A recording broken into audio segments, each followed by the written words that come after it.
Di atas perahu kayu kecil, ada bayi yang baru lahir terbaring di dalamnya. Perahu kecil mengambang di air, hampir jatuh ke air terjun setinggi 1000 meter. Tiba-tiba sebuah tangan raksasa terulur dari dalam air terjun, baru saja menangkap perahu kayu yang jatuh. Orang yang memegang perahu itu adalah Zeus, raja para dewa. Dan bayi di atas kapal adalah anaknya sendiri di bumi, Hercules Alex Pillar. Biarkan kembali. Istri Zeus menggerutu. Ancam Zeus untuk buru-buru mengatakan, Oke. Ternyata Tuhan juga takut pada istrinya. Zeus segera menjatuhkan perahu ke dalam air. Tapi Zeus menyelinap masuk saat bermain. Hercules jatuh ke sungai yang damai tanpa bahaya. Ini adalah satu-satunya hal yang seorang ayah yang bisa lakukan untuk anaknya. Ini juga berlaku untuk pepatah, Tuhan itu sebenarnya manusia.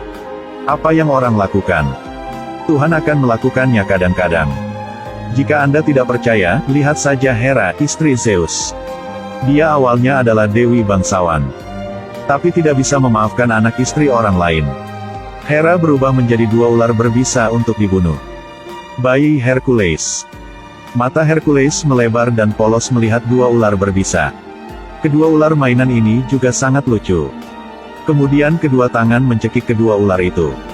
Kemudian perahu kecil itu berhenti di tepi pantai. Sepasang petani tanpa anak menemukan Hercules. Mereka pikir ini adalah hadiah yang diberikan kepada mereka oleh para dewa. Jadi memutuskan untuk membesarkan Hercules menjadi manusia. Hercules tumbuh dengan kekuatan yang luar biasa. Keluarga tidak perlu mempekerjakan orang untuk bekerja. Hal-hal seperti menggiling tepung semuanya dilakukannya. Tidak hanya itu, pekerjaan pertukangan kayu ini, Hercules tidak membutuhkan kapak sebelumnya. Peluk pohon tua sebesar ini. Mengangkat tangannya, dia menarik seluruh pohon ke atas. Ayah Hercules mengkhawatirkannya. Anda masih menggunakan kapak. Jangan biarkan bahumu yang patah berdarah. Pada saat ini, Dewi Hera melihat bahwa Hercules sudah dewasa. Punya ide buruk di hati. Hera mengirim beruang grizzly besar. Lambaikan tamparan hingga kematian ayah Hercules. Hercules mendengar suara itu dan bergegas. Ini seperti Fotong melawan harimau. Beruang itu memiliki berat beberapa kilogram. Memukul sampai mati. Melihat ayah telah meninggal, Hercules sangat marah. Satu pegang beruang itu dan lemparkan keluar angkasa. Beruang grizzly ini begitu saja menjadi konstelasi beruang yang terkenal. Dewi kebijaksanaan Athena melihat ini dan dengan ramah mengejek Hera. Saya ingin tahu itu sebelum Anda membunuh Hercules. Berapa banyak rasi bintang yang akan ada di langit? Hera tidak berpikir itu benar. Anda tidak perlu peduli. Ingin Hercules bukan hanya saya. Hera bilang itu tidak salah. Pada saat ini, saudara tiri Hercules, anak tiri Zeus lainnya, Minos pandai besi, juga mencoba memikirkan cara untuk membunuh Hercules. Alasannya karena cemburu. Kecemburuan Zeus menyukai Hercules. Jika Hercules masih ada, masa depan warisan adalah, saya akan dikurangi sebagian. Minos mengundang dewa pandai besi, Daedalus, minta dia untuk menyingkirkan Hercules. Daedalus mesin terbaru yang teliti, berurusan dengan Hercules. Suatu hari Hercules sedang keluar di ladang membajak ladang. Kakak tetangga bergegas menceritakan apa yang terjadi pada ibunya. Hercules bergegas pulang. Ibumu hampir selesai. Hercules bertanya pada ibunya. Lagi pula, siapa yang membuatmu menjadi seperti ini? Kata ibu Hercules. Pada saat ini mesin penyerang terbang masuk. Itu karena membunuh ibu Hercules. Hercules pakai tongkat panjang menusuk robot sampai mati. Balas dendam untuk ibu. Kemudian dia mengkremasi ibunya. Lalu lempar obor untuk membakar rumah. Kakak tetangga yang bingung bertanya, "Mengapa Anda membakar rumah Anda?" Hercules mengatakan orang dahulu mengatakan bahwa, dan ayah dan ibu tidak jauh. Sekarang kedua orang tuaku sudah tiada. Saya harus keluar dan berkarir. Bertani itu melelahkan. Hercules adalah seorang petani. Tapi dia terlahir dengan kekuatan yang luar biasa. Saya mendengar bahwa kerajaan merekrut pengawal untuk raja. Saya memutuskan untuk mencoba keberuntungan saya. Hercules sendirian. Berurusan dengan dua tuan. Dua pukulan menghantam dua pemain hingga pingsan. Awalnya, ini dianggap lulus ujian. Tapi pejabat yang licik dan menyanjung di sebelahnya berkata, masih ada dua kereta tersisa di gudang. Atau terus menantang. Satu orang untuk berurusan dengan dua kapal perang. Roda kereta memiliki pedang tajam yang terpasang. Jika itu adalah orang normal, jangan bicara melalui ujian. Dalam sekejap mata, kematian yang tidak terduga. Hanya melihat Hercules menggunakan tubuhnya sekeras baja untuk menopang. Kemudian masing-masing tangan meraih sebuah kereta. Dengan hanya sedikit kekuatan, kereta itu hancur dalam sekejap mata. Kali ini, Hercules juga lulus ujian. Tapi pejabat yang buruk itu menyarankan kepada raja, demi memastikan keselamatan sang putri, kita masih memiliki lusinan tentara ahli di waktu luang. Atau haruskah kita mencoba lagi? Menghadapi 10 master batin besar yang mendekat, Hercules langsung menutupi balok besar itu. Pada saat yang sama membawa 10 tuan. Menekan dinding tetapi gesekan. Berpikir sambil menggosok. Kapan ujian akan berakhir jika terus seperti ini? Jadi pasti lakukan trik. Hercules mengambil kayu besar di tangannya dan melemparkannya ke bulan. Batang kayu yang menembus atmosfer menempel di bulan. Raja dan rombongannya semua tercengang. Hercules akhirnya lulus ujian. Raja berkata kepada Hercules, Anda lulus ujian. Ada hal-hal tertentu yang harus diberitahukan kepadamu. Ada dewa bernama Minos yang memperhatikan sang putri. Bersiaplah untuk mengirim putri Aritne untuk menangkap sang putri. Pengorbanan kepada dewa superior yang ingin dia puji. Jadi kami memutuskan mengirimmu untuk melindungi sang putri ke Athena untuk berlindung. Hercules hanya tentang suap. Suap ini sangat menjijikkan. Segera menjamin penyelesaian tugas tertentu. Hasil Perdana Menteri terus bermain-main. Yang mulia, jauh sekali dari sini ke Athena. Pasti tidak ada kesabaran. Atau tantangan lain. Perdana Menteri menambahkan survei lain. Bilang Hercules. Dalam satu malam untuk membersihkan 1000 kandang kuda. Sebagai orang normal, semua orang tahu. Misi ini pada dasarnya tidak mungkin untuk diselesaikan. Di malam hari sang putri datang untuk melihat bagaimana Hercules bekerja. Hasilnya ditemukan Hercules masih tidur. Sang putri marah. Hercules hanya tersenyum. Ayo bertaruh. Saya mendengar kamu sangat cantik. Jika aku bisa menyelesaikan case-nya maka lepaskan kerudungnya. Biarkan aku melihat kecantikannya.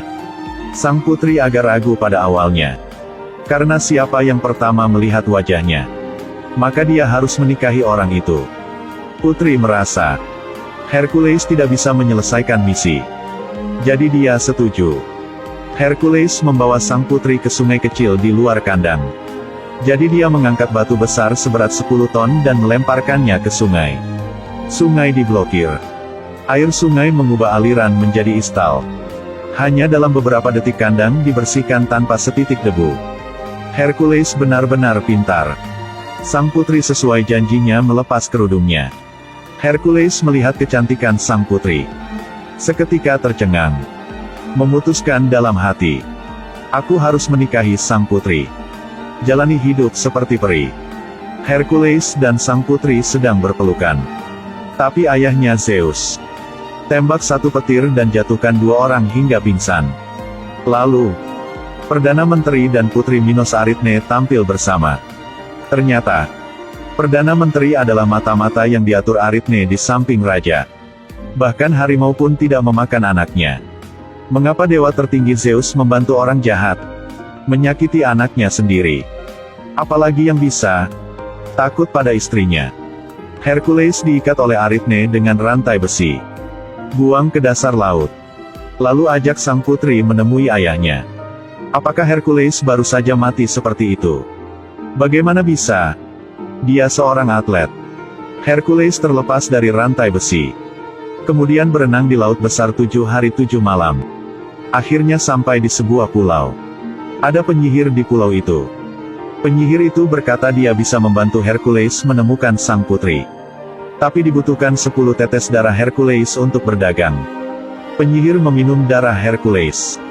Dalam sekejap mata, seorang penyihir tua berubah menjadi seorang gadis muda yang cantik. Penyihir itu berkata kepada Hercules, ingin pergi ke kastil Minos untuk menemukan sang putri. Harus punya kereta kuda. Bahwa kereta kuda ada di tangan Raja Afrika. Jadi penyihir itu membawa Hercules untuk menemukan Raja Afrika. Raja Afrika juga orang yang hanya tahu ketenaran dan keuntungan. Dia sengaja mempersulit Hercules. Jika Anda menginginkan kereta kuda, kecuali Anda bisa membawa air Atlantik menuju ke benua Afrika yang gersang. Hercules baru saja mendengar cerita ini. Kenapa tidak bilang itu dulu? Tahukah Anda bagaimana dua kata buffalo dan cow ditulis? Lihatlah saudara ini. Dengan tangan kosong, dia membawa dua gunung besar ke samping. Sejak itu gunung di sebelah kiri disebut Eropa. Gunung di sebelah kiri disebut Afrika. Dan air kecil di bawah kakiku adalah selat yang terkenal. Gibraltar. Hercules membawa air laut ke benua kering yang panas di Afrika. Raja Afrika menepati janjinya. Berikan kereta kuda itu kepada Hercules. Tapi Raja Afrika juga orang yang licik. Meminjamkan kereta, bukan meminjamkan kuda. Tapi ini sama sekali tidak menyulitkan Hercules. Dia langsung membongkar seluruh rumah. Gunakan salah satu ujung tali untuk mengikatnya ke batu. Ujung lainnya diikat ke kereta. Kemudian putar batu yang beratnya 1000 kilo. Lemparkan pukulan kuat keluar angkasa. Hercules dan penyihir melompat ke kereta. Mengandalkan inersia batu untuk melambung ke udara. Akhirnya Hercules dan penyihir akhirnya mencapai kastil Minos. Mereka ingin menyelamatkan putri kesayangan Hercules. Tapi Hercules dan penyihir itu tidak tahu. Saat mereka menginjakan kaki di kastil, robot dewa pandai besi menemukan mereka. Robot itu tiba-tiba membidik Hercules dan menembakkan panah. Penyihir itu bergegas keluar untuk membantu. Gunakan tubuh untuk membantu Hercules. Hercules tidak punya waktu untuk peduli dengan penyihir. Di pantai mengambil jangkar. Satu pukulan ke robot. Robot tenggelam ke dasar laut. Hercules baru saja kembali untuk memeriksa luka penyihir itu. Penyihir itu buru-buru berkata kepada Hercules, terlepas dari hidup atau matinya, cepat dan selamatkan kekasihnya. Setelah berbicara, berhenti bernapas. Hercules juga orang yang sangat menentukan. Berteriak keras. Oke. Lalu tinggalkan tubuh penyihir itu. Tidak berbalik untuk masuk ke dalam kastil.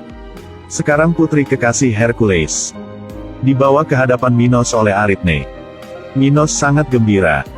Sangat puas dengan putrinya. Tangannya di bahu Aritne berkata, kerja yang baik. Anak itu Hercules menghadiahinya. Buat anak dengannya. Ternyata Hercules baru saja memasuki kastil dan jatuh ke dalam jebakan. Tertangkap hidup-hidup. Ariadne ke penjara. Otot-otot Hercules sangat memuaskan. Ayahku Minos memberimu hadiah untukku. Kamu ikuti saja aku. Ariadne mengambil semangkuk sup anjing laut yang direbus. Teguk sendiri dulu. Lalu berikan pada Hercules untuk menyuruhnya makan. Hercules melihat ke arah Ariadne. Apakah Anda pikir saya idiot? Saya adalah atlet. Hercules lari dari penjara ke Minos. Minos sedang mencoba membawa sang putri sekarang. Dibuang ke neraka untuk kurban. Ternyata semua kekuatan Minos berasal dari Fire Phoenix. Dia menyegel Phoenix di api neraka. Maka jangan berhenti mengorbankan keindahan. Dengan begitu dia akan memiliki kekuatan yang tak henti-hentinya. Kemudian Hercules mengeluarkan pedang yang menyegel Phoenix. Kemudian gunakan pedang untuk membunuh Minos. Petani Hercules akhirnya menyelamatkan sang putri. Menikah dengan putri keluarga kaya. Jalani hidup bahagia seperti peri. Petani Hercules gunakan ceritanya sendiri untuk memberitahu. Mungkin saat kamu baru lahir, takdir itu seperti anjing yang ingin membunuhmu. Tapi tolong diingat baik-baik. Selama Anda tidak mengakui kekalahan, hidup akan membuka pintu baru.